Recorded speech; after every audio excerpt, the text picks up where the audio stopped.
Finding direction and also proportion. Hi, my name's Ed Riggins, and welcome back to Thoughts for Thursday.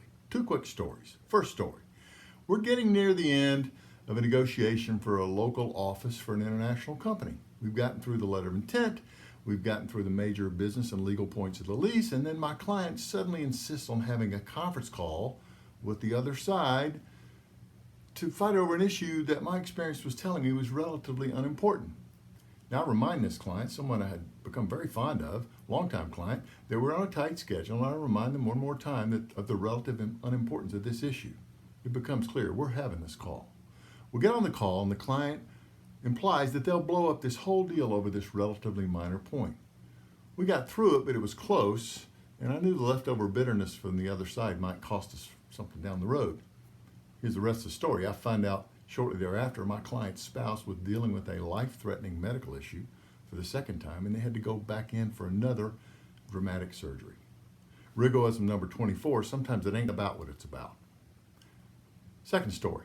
I'm negotiating with a landlord to lease space to house a manufacturing operation, to relocate a manufacturing operation for a domestic company.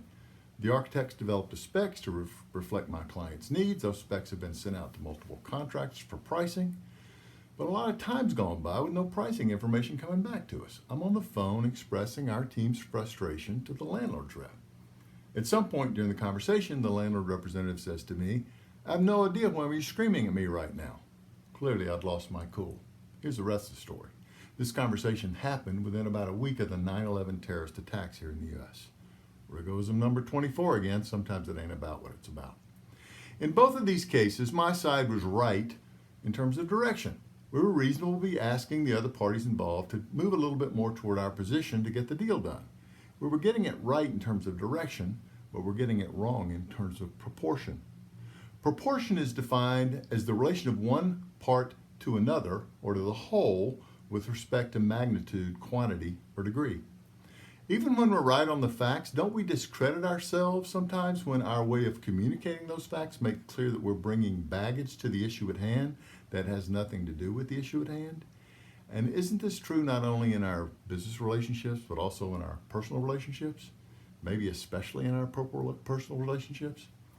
Particularly in this environment, I'm going to try to remind myself of this fact daily, maybe even hourly. Thanks for joining me. Hope you come back next week. Doors closing.